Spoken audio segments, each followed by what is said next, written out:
Hi, everyone, and welcome to SPED Homeschool Conversations. Thank you for joining us again live tonight.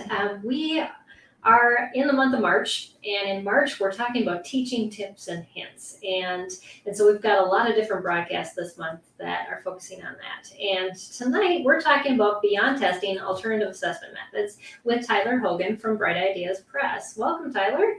Thank you so much for having me on here. It's a pleasure to be back. It is nice to have you back. We learned so much the last time you were here, and I'm excited about all the new content you brought. Tyler has a PowerPoint to share with you, and I'm going to post that link right now, actually, on the comments so that you can see that. And if you want to follow along with the PowerPoints, you can do that. So that is on all the different feeds. We're on YouTube, we're on Facebook, and we're on Periscope live right now. So you can click on those links and see the PowerPoint presentation as well, and go back, right? And you have a lot of things on there that people want to go back and look at again and again. Yeah, and I put some extra bonus material and references at the end that we probably won't go through live, but they'll be there if you want them. Right, yeah, and I was just looking through Tyler's notes and I was like, this is a lot, and then he said cut some, and so you'll have to wait for the book to get the rest of the information. So Tyler, why don't you tell us a little bit about yourself and about what you do with Bright Ideas Press and what Bright Ideas Press is all about. Sure. Yeah. I'm a homeschool graduate myself. My parents started homeschooling my brother and I in the early 90s. My older brother was one of those kids who was just too smart for the program at his local public school. He was in the gifted program, and it was just miserable for him. They just used him as a tutor for everyone else. So by the end of the year of his third grade year, he just hated learning. Oh, and it was Mom just couldn't stand to see him like that. So she brought him home just for a year, she said, to try and reignite that love of learning. And before she knew it, she had graduated both of us from homeschool. So my wife's a homeschool graduate as well, and we're homeschooling our 5 kiddos now. So it's a fun adventure being a second generation homeschooler. Yeah. I meet more and more second generation homeschoolers, and it's just so cool. We're finally getting to be that age. Yeah. Homeschooling was going on. Yeah. Absolutely. And we're, every year we reassess to make sure that, every kid is getting the education method that's going to be right for them. And, we look at sending them to school sometimes and like, you know what, we would be just such terrible public school parents. Like we don't know the system. We don't know what we would do with that. They wouldn't know what to do with us.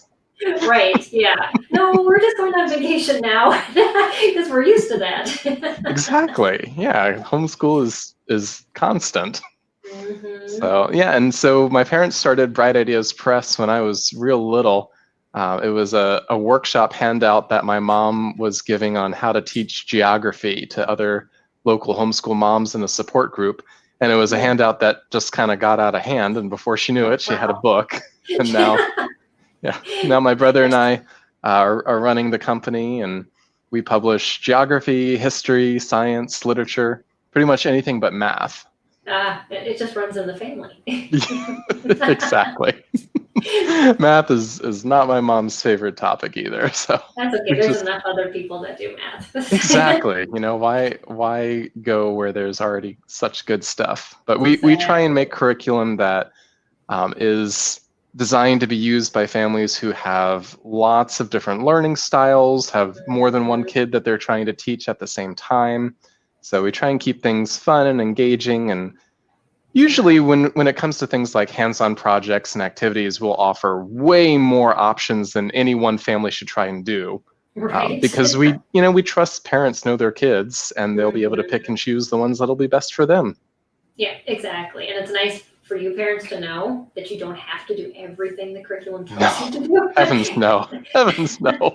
I remember that was the first video I watched on homeschooling, and the lady that wrote the curriculum, we used Konos, and she said, please don't do it all. That's not why I wrote it this way. It was just to give you options. And that was so good because my kids would not sing a song. If we started singing, they would be out the room. But maybe somebody else's kids really like that. So there is the option for them. So, yeah. Oh, Yep. well, that's awesome. So if you're watching us live, and I see there's quite a few of you joining us, we would love for you to be part of this conversation. So if there's points in our discussion of assessment alternatives that you want to make a comment or have a question, definitely throw it in the feed, and we will try to make that part of our conversation as we're going along. So, but should we get started with all the things that you have to share? Because Let's. So we're talking about alternative assessment methods today, and the reason that we're talking about that is because some kids just don't test well, right? yes, exactly. And yes, And it's the no test fault of the doesn't kids. right. It's usually just, whether there's a specific learning challenge, like one of my daughters is highly dyslexic and highly ADHD. So, just giving her the paper test that comes in the back of the book, that's just not going to be an effective assessment of what she actually knows. Right, exactly. So if in a lot of ways, it's just not fair to her to use that. But then you also have the problem of not only do some kids not test well, but some tests don't kid well. Like there's a lot of assessments that are just not really they are well very well written. thought out. Yes, exactly. So there's three different kinds of tests that we run into on a regular basis. The first is achievement tests, and these are useless when it comes to being a better teacher, or for the most part, they're useless for the student and the teacher. So they're really designed to help colleges and businesses rank you. And then you have assessment for learning, which doesn't get nearly as much conversation, but it's a method used to help students assess themselves or get feedback from the teacher so that they know what their own strengths are and what targets they need to set for their learning. And that's useful, but it's useful for the student, not so much for us as parents. Yes. So what I wanted to talk about tonight was assessment for teaching, so that what are some tools that we can use to really get a good handle on where are our kids? What do they know? What are they struggling with? To what degree have they mastered this material? Yeah, and it seems because we will stick to more the achievement tests and the assessment for learning, just because those are maybe the easier tests to give. And there's so much material on achievement tests, but that's a whole nother topic. If you want to get me going on the SAT and ACT, we can do that another night. I have opinions. I know. I had one mom contact me last week, and her state requires a testing every year, and she says, "Do I really have to do this? My child cries through it." And I said, you can petition your district to not do this, but legally you're required, and there's just not any way around it unless they allow you to not. And it's so frustrating. It doesn't mean that you're going to get anything out of it, and you just have to pay the money. And unfortunately, your child's going to cry through it. It's unfortunate. Well, and a lot of my friends are public school teachers, and they talk about having to teach to the test. And that's such a backwards way of learning. Exactly. So I'm excited. We're going to be talking about some different things, but you wanted to start out with Bloom's taxonomy. Is that right? Yeah. So Bloom's taxonomy, I think, is pretty foundational for doing any kind of useful assessment. And so some of you might be familiar with Bloom's taxonomy already, in which case that's fantastic. But I'll go ahead and give a little bit of an overview. It's always good to review. Yeah. So Bloom's taxonomy, it was developed by an educator named Benjamin Bloom in the 1950s. And then in 2000, it got a major update and revision from a lot of Bloom's students and collaborators. And it kind of functions as a universal rubric that moves from the concrete to the abstract and helps you give some specific levels to mastery, and whether that's skill mastery or content knowledge mastery. Right. So I have it up here as a pyramid, and we'll start from the bottom and work our way to the top. So the lowest level of the taxonomy is remembering, and then you have understanding, applying, analyzing, evaluating, and then the very top level is creating. So when we talk about remembering, that's your very basic, I can spit back these facts, this data, I can tell you the definition of the word, that sort of thing. Right. And that's the basis for our knowledge and understanding of topics. Understanding is being able to use it in context, use it in a sentence, tell me what this means, give me some background information.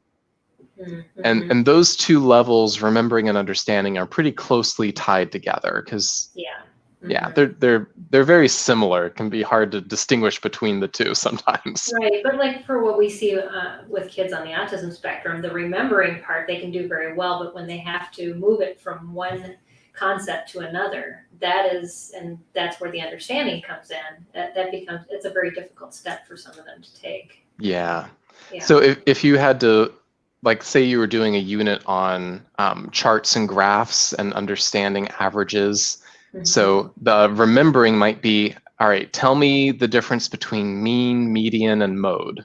Those are three important terms for statistics. But then understanding is, all right, on this chart, what are the mean, median, and mode values? Can you point them out to me? The third level after that is applying. So this is where you can start to answer questions and solve problems. So if you had thinking of another chart, if you had like a stock price chart of taking a company's stock price over time, you might ask what year had the biggest difference between their high and their low prices. So that's an analysis, or that's an application question where you have to be able to look at the material, plug some numbers in, and figure out how to spit out the right answer. The fourth level is analyzing. So this is where you're starting to really move from the concrete to the abstract. This is where you can start doing compare and contrast kinds of questions, where you're starting to ask your own research questions, where you can test a hypothesis, that sort of thing.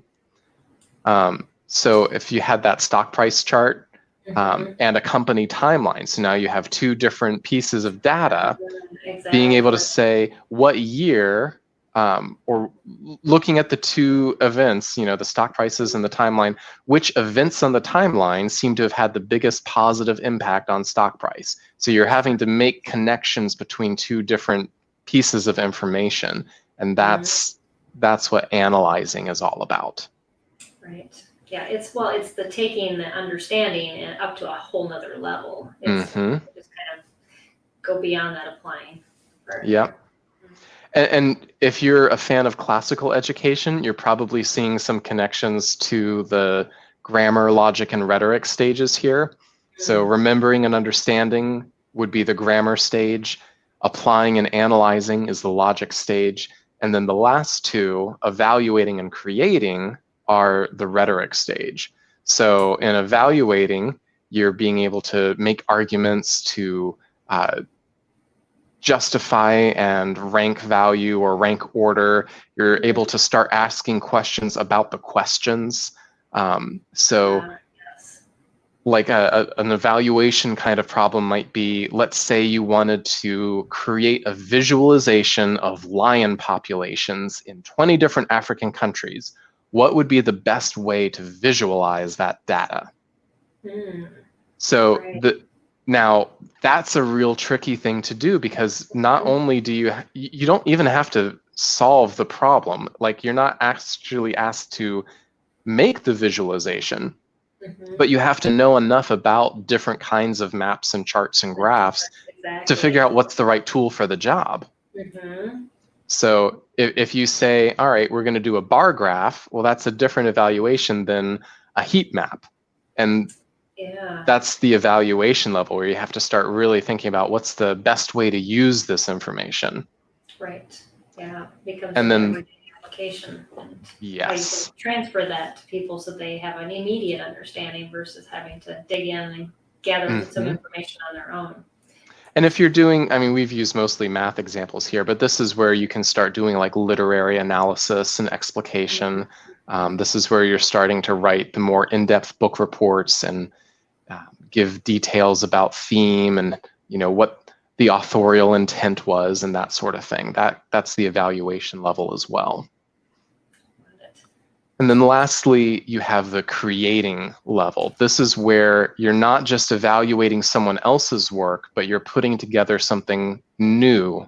You're taking all that you've learned and being able to put together a new creation that somebody else could then take and evaluate. Yeah. So you can see these go from the very simple to the very complex, the easy to the difficult. And the hard part about assessing our kids is that if we have a paper test that comes in the back of the book, most of the time those stop at the application level. Right. Because a Scantron, as far as I see, yes. yeah, your basic kinds of short answer, multiple choice, true, false, and matching questions, they're not going to be able to take you much farther than application. They might be able to do a little bit of analyzing, and maybe, just maybe, they can get into evaluation, but that's a pretty rare thing to see. Most of the time, they're testing those 3 lower realms, and that's useful. But we also, if we're looking for mastery, we need to be able to test the higher realms as well. Yes, exactly. And a lot of kids, if they're extremely creative, will jump to those very quickly. And so understanding or trying to figure out what they really understand when they want to convey their knowledge in those more creative evaluating modes becomes difficult. If you just Yeah, I can think of a time my daughter was studying ancient Greece in history class, and my wife Helen was teaching about the life and death of Socrates. And Socrates has this big dramatic trial, and he's sentenced to death by poison, and he has to drink the hemlock of his own volition, and it's all very dramatic. And my one daughter, who is extremely creative and theatrical and just loves to dramatize everything in a good way. She did exactly what you said. She jumped to the creating level. And as my wife was asking her, hey, can you tell me anything about the lesson that we just talked about? She reenacted the entire thing. Oh, wow. Now, she could not tell you the name of the person, the city that he lived in, or any of the dates. Like all of that remembering level, facts, definitions, and data, that was not there. But boy, she knew the story. She caught the emotion and the drama of it. And that was, for us trying to evaluate her, that tells us, all right, she gets the idea, but she does not have some of these foundational elements down yet. And that's still a useful evaluation, even if it's not, if she's getting her Bloom's taxonomy upside down. Well, and to a certain point, for kids that can't remember well, or they don't have those data banks, for those facts and those types of things, what do we want more? We want more that they have an understanding and can interpolate it, and that those types of things like your daughter did are going to be things that they remember from a long time, if not the rest of their lives. My kids remember their reenactments still. Absolutely. To this day. They're in their 20s. So, and I'm sure you probably had some of those same type of experiences in your home. Oh, for sure. That have stuck. The dates and names may have flitted away, but yeah. Yeah, but the heart was there. And the most important thing we were able to assess was that she not only gets it, but she loves it. Yeah. And that's hugely important, because we want to develop not just mastery of content, but a love for learning. So yes, exactly. So true. So you have some tools to share with us. Yeah, and Bloom's taxonomy will be foundational for all 3 of these, but the first one is questioning. That's a very good one. It is, and I think this is something that is kind of intuitive for a lot of people. They're good at just knowing the kinds of questions to ask and pacing them and drawing things out of people. But not all of us are good at that. Sometimes that needs to be. We don't phrase our questions exactly the way we should to get the types of answers out of our children that they need to give us. Yeah. So, but fortunately, it's a learnable skill. Like it's not something we can't get better at. So I want to go over just a few things to help us ask good questions and also to ask questions well. But just as a little bit of background, questioning used to be in the American educational system before standardized testing was a thing. This used to be how everybody was examined. Whether you were taking high school or collegiate exams, people would stand before a panel and be asked lots of questions at all of these different Bloom levels to see how well they had mastered the material. And there were reasons that kind of faded out of the system. Part of that was because there was bias that could influence people's results in a negative way or a positive way. And that's something that we have to be careful about as parents too. We can be biased both for and against our children at certain topics. So we have to be careful to try and keep things as objective as possible. Right. I find rubrics are as good for me as they are for my child when I'm trying to evaluate things like that. And so I have a gauge as to what gets what amount of points. And yeah. My wife and I used to teach a high school writing class, and we often let the students pick their own topics. And sometimes they would come back with topics that were really fascinating to us. And other times they would come back with, something that was really fascinating to them, but, we could barely care less about. So having that rubric was a protection to make sure that they got a fair grade, no matter whether that they were playing to our favorite topics. Right. So let's talk about asking good questions. There's 3 levels of questions, and these kind of correspond to 2 groups at a time on that Bloom taxonomy chart, or the grammar logic rhetoric model, if you like the classical model for that. But observation, interpretation, and evaluation are 3 strong ways to break your questions into these categories. So your observation questions, these are going to be real simple. It's the basic journalistic 5 W's and an H. Do they know these facts? Can they tell you what this is and how it works? The very basics. And usually, yes. And usually you'll have a lot more observation questions than anything else, because there's oftentimes a lot of information and you need to see, did they comprehend all of it before you can move on to the next stage?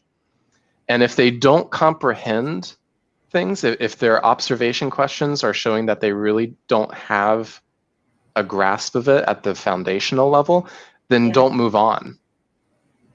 It's okay to just stop right there and say, okay, well, I now know exactly what I need to know in order to tailor our next study session. So if they're just absolutely having a hard time with this, don't keep asking harder questions. I mean, that seems kind of obvious, but it needs to be said, I think. The interpretation questions get a little bit more interesting. So these are the, what does this mean? How is that significant? What's the point? You're doing the analysis, compare and contrast, looking for cause and effect.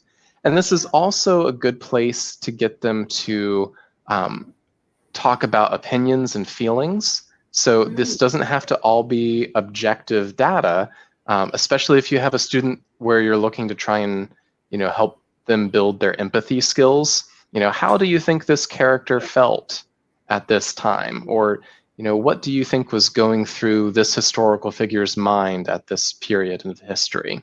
What are the kinds of things that they were concerned about?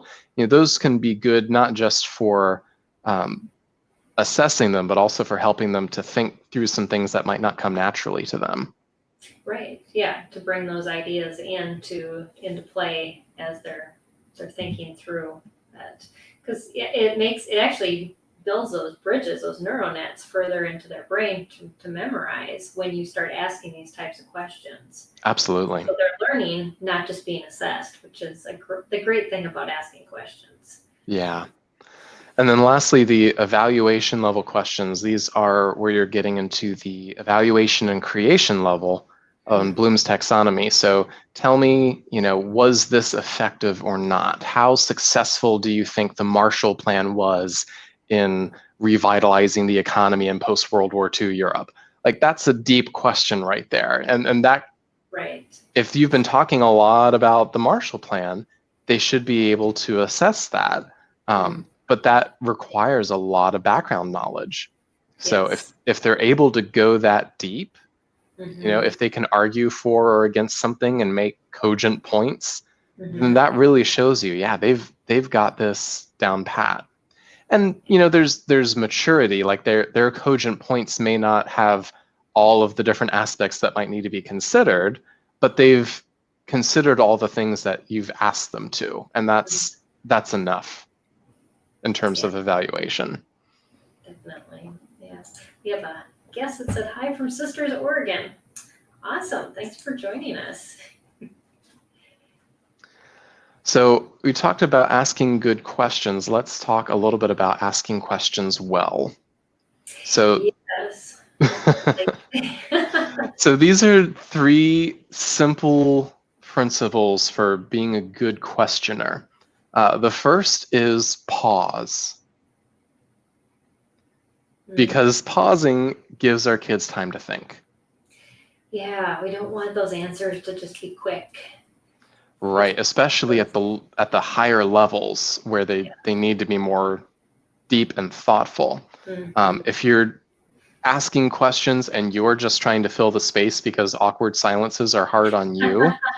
Exactly. Start counting. Yes. Yeah, please, because it's not a service to your kids. They need to know it's safe to just take a minute, think through what you know, and give a good answer. So allow pauses, give them time to think. And sometimes, our natural inclination, if they seem to be struggling, is to give them a prompt. And I would say, if you want to prompt for the lower level kinds of questions, the observation questions, like, it starts with an X or something like that. It's okay to do that if they're really not getting anywhere without any prompting, but make sure you've given them some time and realize that you've lowered the bar when you give them a prompt. So this tells you that it may be in there somewhere, but if they can only answer with a prompt, then they haven't really mastered it and they haven't really recognized it independently. So you'll need to go back and work on building some more, mental hooks to attach to this piece of information so that they can recall it more easily. So it's okay to prompt, but don't be too quick to do it. What I think is more effective than prompting, especially in the interpretation level, is rephrasing. Prompting lowers the bar, rephrasing does not, as long as you're not giving them the answer in the question. Clarifying the question and restating it is super helpful, because a lot of times the questions that are in our books or the questions that we come up with are very stilted. The language is just not what we're used to hearing, and it can throw kids off. It really can. I mean, it's nice for them to get questions from somebody that they're not used to talking to, because it is a different language, and our kids will need to learn how to take tests. That's just a life skill.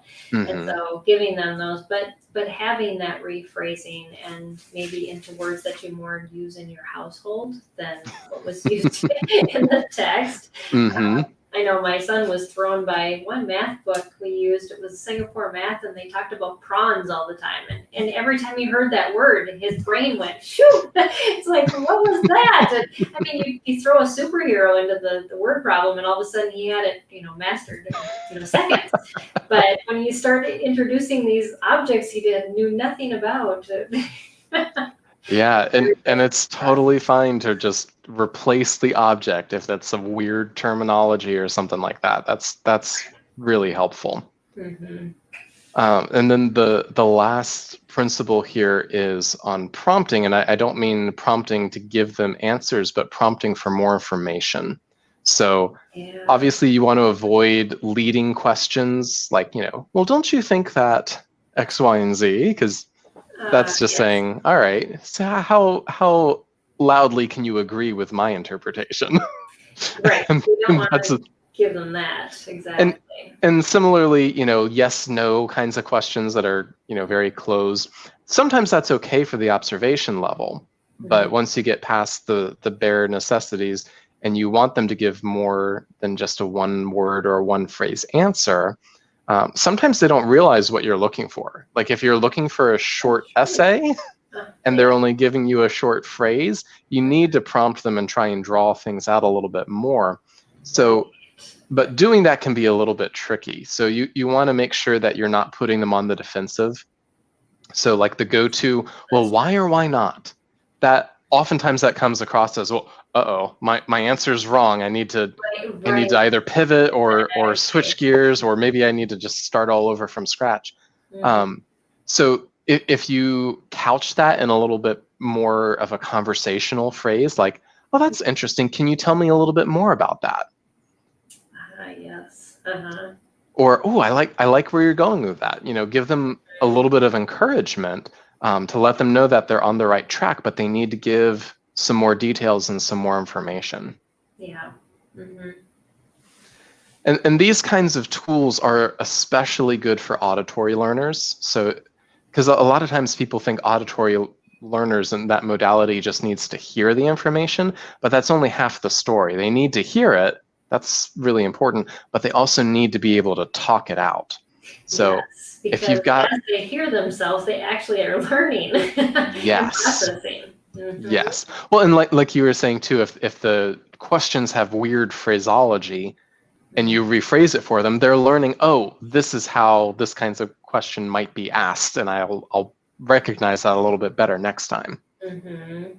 And asking these kinds of questions can be very simple if you have a test that you just want to take and adapt and do it verbally instead of written. That's a real easy way to integrate questioning. You can just replace the paper text without doing too much prep. But if you do want to create your own set of questions, make sure that you have a solid basis of observation before moving on to interpretation, and then interpretation before evaluation, and then just try and keep it as casual as you can, because we're doing this because testing probably gives our kids some level of anxiety. So we want to keep it low key. I mean, it's okay for them to know they're being evaluated, but that doesn't have to come through in your tone. You know what I mean? Yes, exactly. I'm your mother. I don't have to be all of a sudden enemy number one because I'm asking you questions from the workbook. Yes. All right, so that's tool number one, is questioning. Tool number two is problem solving. Which is a great thing. In our interview last week, we were talking to a diagnostician, and she said one of the things they look for is how well a student can solve problems and their method for going about that. And so it is something we have to teach our children how to do if they don't naturally just know how to solve problems. Some kids like problems. Absolutely. Some of them do, and some of them just those with executive functioning issues really need to be walked through this step by step. Yes, and the more practice they get and the more connections that they can start to make on their own, the better. Exactly. So I'll just give you an example of what I mean by a problem solving question. Oh, looks like my slides are out of order. I'm sorry about that. So here is the egg drop problem. Can you catch an egg from a 17-foot drop using nothing but 100 straws and a roll of masking tape so that the egg doesn't crack when it hits the ground? If you have egg, ladder, straws, and tape, and you've been talking about gravity, acceleration, if you've been doing some kind of like materials science, this is a great beginning physics kind of problem. Or just general science. This is a very fun activity, to be handed 100 straws and a roll of masking tape and say, all right, exactly. You've got however much time we have this afternoon, build me a contraption that's going to keep the egg from breaking. Yeah. So these two pictures here are from a student who had this exact problem, and they started off with a different design. It was triangular instead of square at the base, and they made some adjustments to make it a little bit more stable and used extra masking tape to create kind of a cushiony pad at the bottom, like a hammock to catch the egg. And so, there's an element of math to it, but there's also an element of just kind of creativity and artistry. And they tested with 3 eggs, and 2 of the eggs did not crack. The third one missed the basket. Oh, well, that had nothing to do with the design then. No, except that it was a small target. So maybe in a future iteration of the design, we incorporate a wider funnel so that if your aim is off, you're less likely to splat. My mom used to do this kind of thing when I was a kid. We had something called Camp Friday, which was like a most of the day science camp for kids. It was just like a one-off co-op kind of a thing. Yeah. And instead of building a catcher, what we would do is she gave us straws, tape, and string and plastic bags, all horrible things for the environment. But our job was to build a contraption so that it would be attached to the egg and would land and keep the egg from cracking. So some people would put together, because we've been talking about drag and air resistance, they would put together a parachute and tie it to their little egg lander. Other people, we had talked about how suspensions work. So they would build a little cage with lots of like little sticks poking out to try and absorb the force of the impact. And it hardly mattered if you succeeded or failed, as long as somebody succeeded, because it was just as much fun to see the egg crack. And you learned what worked and what didn't work, and that's just as valuable. It's very valuable. Well, what did they say? Einstein failed a lot before he made the first light bulb, but he learned something every step of the way. He learned 1,000 things that wouldn't work. Yes, exactly. So here's some criteria for a good problem for your kids to solve. If you're going to give them a problem, you want to make sure these elements are included. So a statement of the problem. Yep. So the egg needs to get to the floor from this height. It will crack if you don't intervene. Next is the criteria for success. So you will be successful if the egg does not crack. When we pick it up, it has no fault lines. The parameters and limitations. You want to try and keep as few parameters as possible, because the more parameters you have, the more you're limiting their creativity. I was just thinking of that. Yes. Yeah. So in this case, your limitations and parameters are your materials. So you have 100 straws and 1 roll of masking tape. Right. Or and also your height that you're dropping it from. Yes. Yep. It'll be 17 feet, or out of a 2nd-story window, or whatever you want it to be. Submission guidelines. This is, in an experiment situation like this, submission guidelines says, well, we're going to do the thing and see how it goes. But your problem might be something completely different, and their submission needs to be a Word document or an Excel sheet or a map that they have drawn or something like that. So, if they need to email it into you or have it printed or typed or whatever it may be, you need to let them know how you expect to receive this information. Yeah, definitely.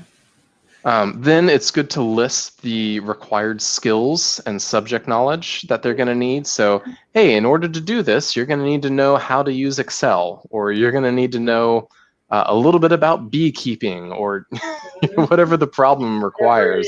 Yes, exactly. And that gives them some background information about what they need to know. And if they don't know one of these things, they have time at the beginning to go figure out, okay, I need to watch this tutorial and get this knowledge before I dig into it. Otherwise, I'm going to be halfway through my project and then get super frustrated because I didn't realize, oh no, I have to know how to attach a file. Well, and you as a teacher should give that information to your student too. Absolutely. because a lot of times we'll just kind of give them a project and not think of all the little things that go into that. It's like when my daughter started using PowerPoint, I walked her through the process and some tutorials on how to, add different things to PowerPoint presentations. So she wasn't just, oh, just make a PowerPoint now of what you understood. Well, that kind of leaves her at a deficit. Yeah, I mean, PowerPoint isn't intuitive. If you've never used that kind of thing before, it's very intimidating. Definitely. The number 6 is resources available. So this is here's some websites that you should consider browsing. Here's a calculator that might come in handy. Here are some people that you could interview. Here's a bunch of books that we checked out from the library. So give them a little nudge in the right direction about where to find this information. You're not solving the problem for them by doing that. You're just letting them know, here's what's available to you. Right. And then lastly, like we talked about before, the evaluation rubric. So you're going to be graded on, handwriting and spelling counts, or maybe it doesn't. Exactly. I'll never forget my freshman biomechanics class. I was a theater major, and biomechanics was about how to use your body as a performer and not injure yourself on stage when you're doing, stage combat and gymnastics and stuff. That's a good thing to know how to do.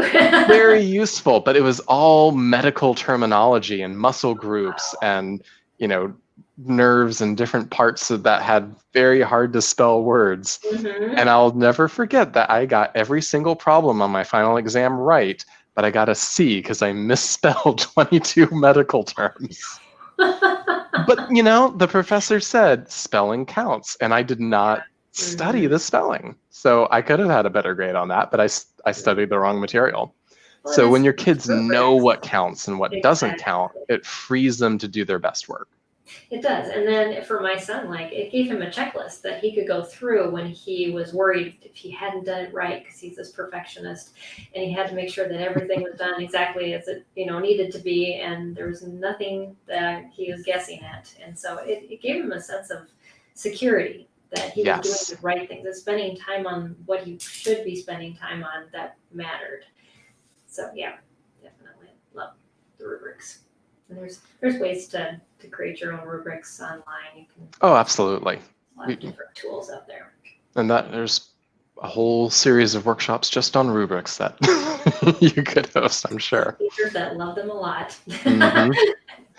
So as you're thinking about what kinds of projects or problems you want your students to do, just be aware of your subject matter and be thinking as you're doing your early stage lesson planning, because we like to read through ahead, how can we create a good problem here?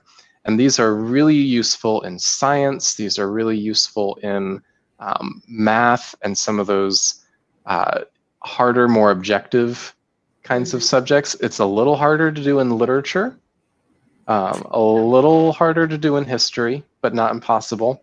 You can certainly do them in the arts. So your music and composition, or theater, those kinds of things, you can easily set up problems. It takes a little bit of creativity and it takes some work to make these, but they are a super effective tool to evaluate, because if they can do this, then clearly they've demonstrated some high level of mastery over their subject material. Right, exactly. But you want to make sure that you've prepared them for it and that they have all the skills and the subject knowledge. And you want them to do this as independently as possible. They can come to you when they have questions and when they don't know where to go next, but you really want to avoid doing the work for them here, because that kind of defeats the purpose of this kind of evaluation. Yeah, definitely. All right, so that's tool number 2. We've talked about questionings, we talked about problems. Tool number 3 is projects. Yeah. So when we say projects, there's oftentimes in good homeschool curriculum, there's lots of different hands-on projects, but there's a difference between using a project for learning and using a project for assessment. Yes, that's a very good point. So a lot of our projects that are going to be in the book are there to cement your learning. They're there to give you a hands-on experience so that you can make strong neural connections between the experience you just had and the material. And that's great. That's incredibly useful and so, so important. But not all projects make good assessment tools. Yeah, because you're usually helping in Mm-hmm. part of that process, and yeah, it is, like you said, a lot of times especially like we did unit studies, it was project-based learning almost all the Mm-hmm. time, but I wasn't assessing my kids through what they were doing often because I was part of the project usually. Right. And a lot of those are, if you go back to that Bloom's pyramid, they're stopping at the application level. Mm-hmm. Maybe the analysis, maybe. Or they're having you do creation kinds of things, but really it feels creative because you're allowed to be artistic with it, but it's really just application level. Just because, making a folder book isn't necessarily a creation kind of a thing. You're not making something new and solving a problem and creating a new kind of idea or proposing a new kind of solution. You're just building a good repository for the things that you've learned. So useful, but not for assessment. Mm-hmm. Yeah. So I wanted to give an example of a product that has kind of all of those different Bloom levels built into it.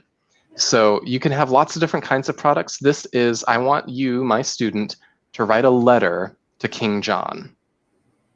So the product is a letter. So here's the scenario.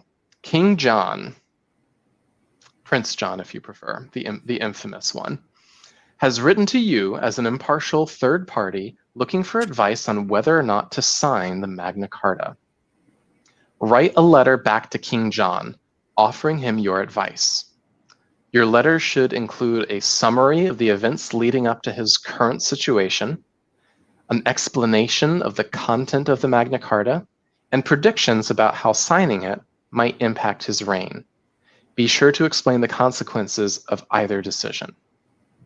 That's laid out. So this has a lot of pieces that are kind of baked into it. If you put it through our questioning model, you've got remembering and understanding, summarize the events leading up to John's current situation, and explain the content of the Magna Carta. All right, so that's your basic background knowledge. Your application and analysis, that's your interpretation questions. So predict how signing or not signing the Magna Carta might impact King John's reign. And then lastly, your evaluation and creation level question is give King John advice on whether or not to sign the Magna Carta. Advice is a evaluation and creation level thought process. And now you might have one of those students who says, all right, Mom, I've written this letter, but I need to tell you, I'm giving him bad advice on purpose because I think he's a terrible king, and I know that if he doesn't sign this, he's going to have a revolt and he's going to get deposed, and I want him off the throne. So this is bad advice, but I did the letter just like you asked me to. If you have one of those kids, he has just added a whole nother meta level to this activity and has already demonstrated before you even pick up the letter, he's got a certain level of mastery of this material. Exactly. If he can predict that that's what would happen with bad advice, exactly. He's thinking on a whole nother tactical level. Now, but if you have a student who's having a hard time just explaining what's in the Magna Carta, that tells you, all right, this is what we need to review. This is what actually happened. And this is what might have happened if things had turned out differently. So you know one way or the other where they are and what you need to do next. Yeah. If you as a parent, I mean, it's nice that you lay these out because it's hard to sometimes decipher what am I actually asking and how can I build all that in. But I like how you broke it all out to kind of show how each of these phases are built into that, one one assignment. Well, and it's important in that one assignment, you have a lot of different questions in there, but there's only one very high level piece to it. There's only one Right. evaluation and creation level question. Letters or yes, it's all included in that one piece. Yep. So here's just a bunch of ideas for different projects and products that you could use. And I've broken them into some different categories. So there's oral projects, literary projects, visual, kinesthetic, and digital.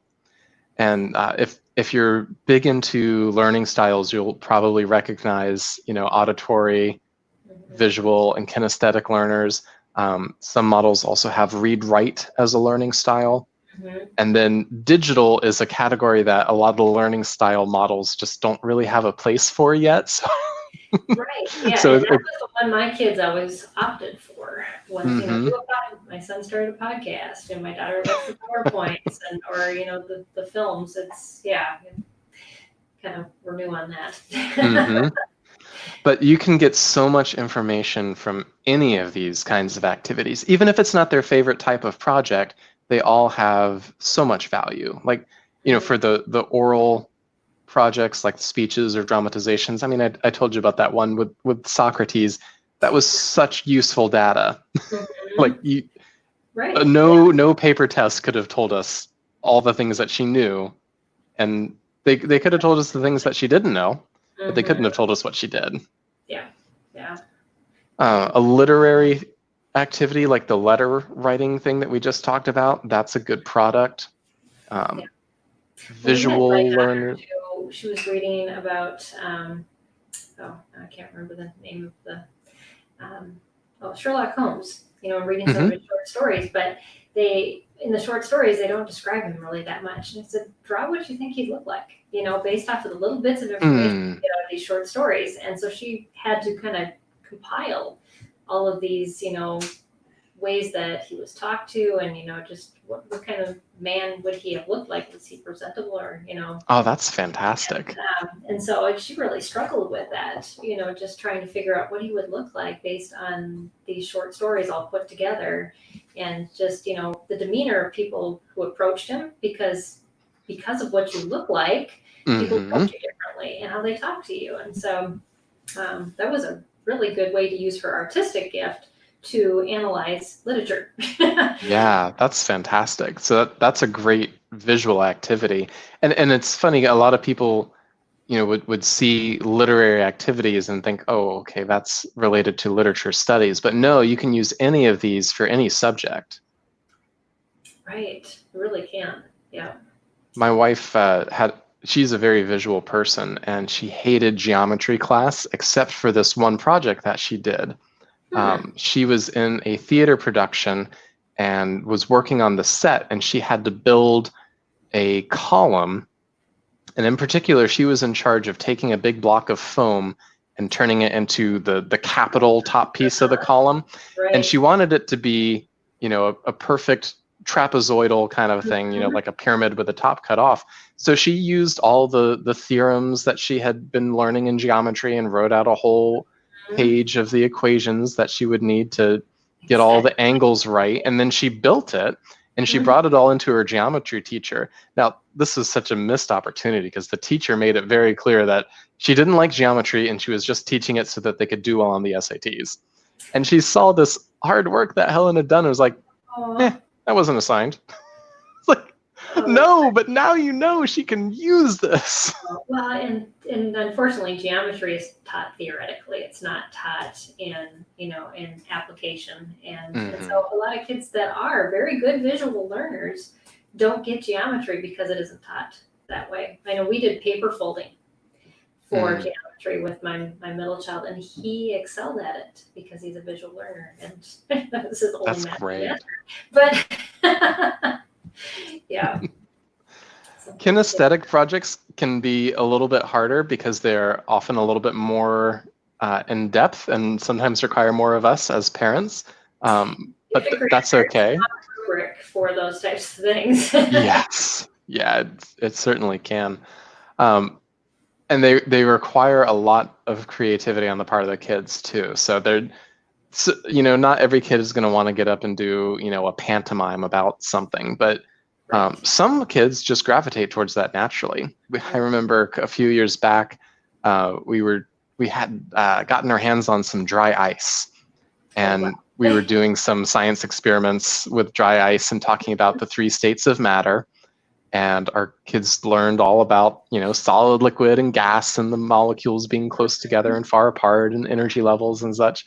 And the youngest is probably 4 of the 3 of them who were walking through this lesson, and the oldest was probably 8 or something like that.